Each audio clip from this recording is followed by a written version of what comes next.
मजबूरी झेलते हुए मजबूत कैसे बने। एक गांव में नेहा नाम की औरत रहती थी। उसका बालपन बहुत नाजुक हालातों में बीता था। वह कभी स्कूल नहीं गई थी। उसकी मां ने उसका विवाह एक किसान से कम उम्र में ही शादी कर दी थी। उस काल में शादी कम उम्र में ही हो जाती थी। उसके ससुराल वाले इतने अच्छे नहीं थे। सास उसे हमेशा दोष देती थी। उससे दिन भर सारा काम करवा लेती थी और खाने के समय उसे बासी खाना देती थी। उसका पति भी उसकी कोई बात नहीं सुनता और उस पर हर छोटी छोटी बात पर चिल्लाता था। वह जब अकेली रहती थी तब बहुत रोती थी। कुछ महीनों बाद अनुराधा गर्भवती हुई।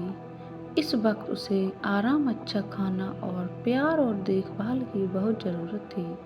लेकिन उस समय ससुराल वालों ने उसे ऐसी जगह रहने पर मजबूर किया जहाँ पर जानवरों को बांधा जाता था। फिर कुछ दिन बाद उसने एक बेटी को जन्म दिया। बहुत सुंदर थी उसकी बेटी।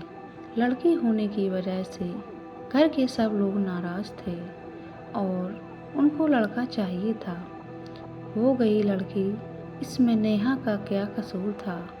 नेहा की सास उसे कहने लगी कि हमें तो लड़का चाहिए था, जो किस्मत में नहीं था वह कैसे मिलेगा। नेहा को पौष्टिक खाना तो दूर, उसे रोज खाना भी नहीं मिल पाता था। फिर वह अपनी बच्ची को दूध कैसे पिलाती।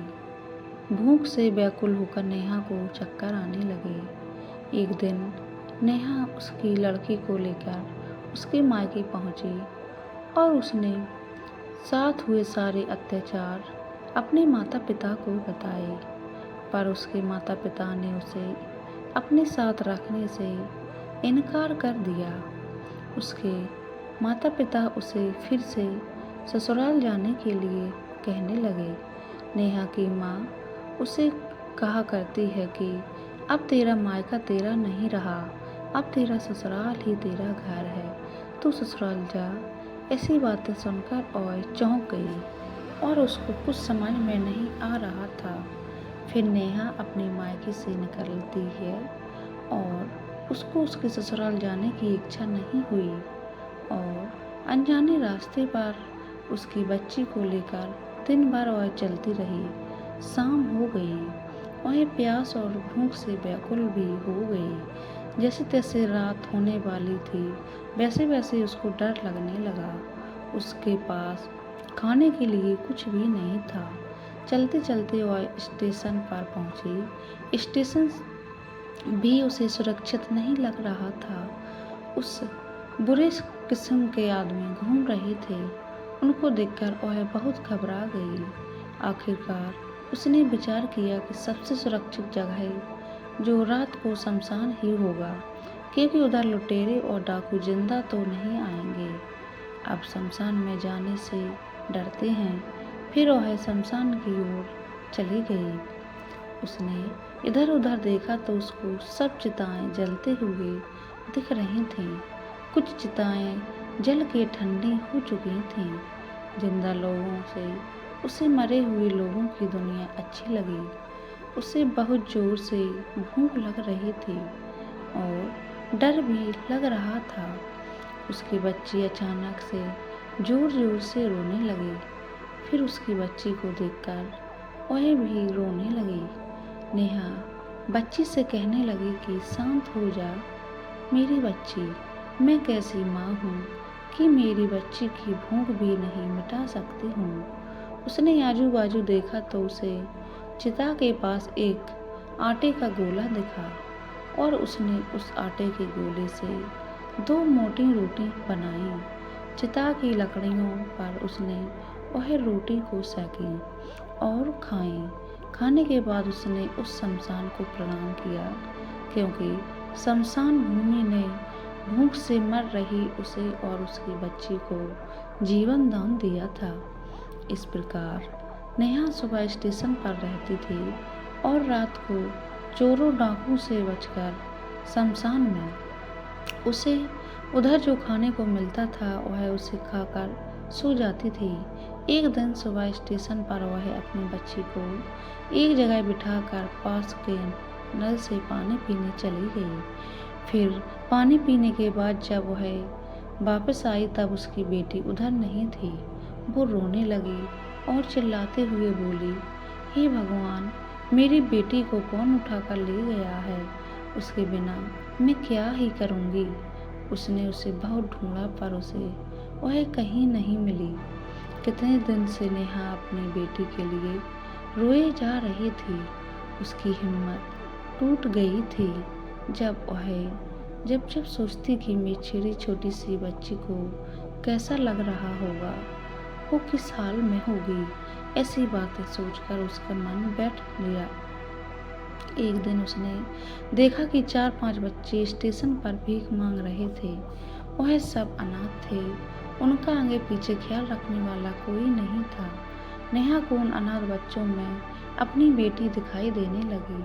उसकी बच्ची की याद मिटाने के लिए उसने उन बच्चों को अपने पास बुलाया और उनको अपने बच्चे की तरह प्यार करने लगे। स्टेशन पर भीख मांगकर खिलाने लगे और उनका ख्याल रखने लगे।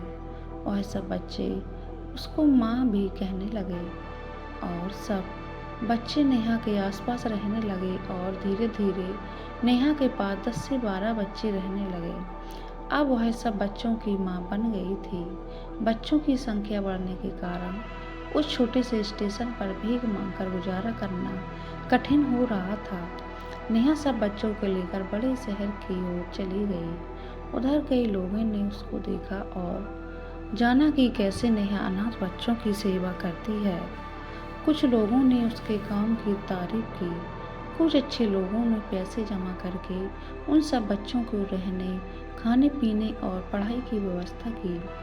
उनके लिए घरों और स्कूल से निर्मित की है और धीरे धीरे नेहा के पास 1000 बच्चे हो गए।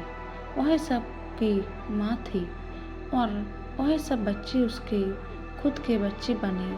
हर माँ बाप की तरह नेहा ने उसके पास आने वाले हर अनाथ बच्चे का पालन पोषण और शिक्षा में कोई कमी नहीं छोड़ी।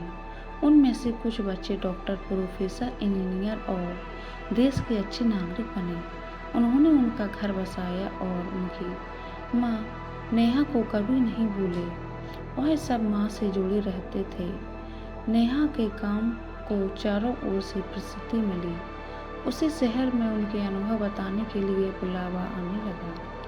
नेहा अब कमज़ोर औरत नहीं बल्कि एक बहादुर औरत बन गई थी। इतना सब होने के बाद भी नेहा जब सोती थी तब उसे उसकी बेटी ही याद आती थी। वो अपनी बेटी को कभी भुला ना सकी। एक दिन अचानक कुछ लोग 10 वर्ष की लड़की को लेकर नेहा के पास आश्रम आ गए। वह लोग नेहा को कहने लगे कि इसके माता पिता इस दुनिया में नहीं हैं। इस बच्ची को आप अपने पास रखोगी क्या? नेहा ने उस बच्ची को देखा कि उसके माथे पर वही निशान है जो उसकी बच्ची को भी था। उसने जब बड़े ध्यान से उसका चेहरा देखा तो वह समझ गई कि यह मेरी गुम हुई बच्ची। नेहा अपनी बेटी को देखकर बहुत खुश हो गई। उसने उसको गले लगाया। उसको उसका गुम हो गया जीवन फिर से मिला। नेहा को ऐसा लगा कि उसने दूसरे के बच्चों में जो पाला उनकी रक्षा की तो भगवान ने बदले में उसकी बच्ची को सुरक्षित रखा। अच्छे के साथ अच्छा ही होता है और गलत के साथ गलत ही होता है। पुरानी कहावत एकदम सही है कि जैसी करनी वैसी भरनी।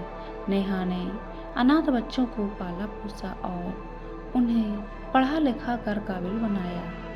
उसकी जिंदगी ही संवार दी और हजारों लाखों लोगों की अच्छी दुआएं मिली। भगवान भी ऐसे लोगों के साथ अच्छा ही करते हैं। कभी भी किसी के साथ बुरा नहीं करना। जितना हो सके अच्छा ही करो और गरीबों की मदद करो। दोस्तों, हमारे चैनल को सब्सक्राइब करें, वीडियो को लाइक एंड शेयर करें। ये स्टोरी आपको कैसी लगी आप कमेंट बॉक्स में ज़रूर बताएं। पूरा वीडियो देखने के लिए धन्यवाद।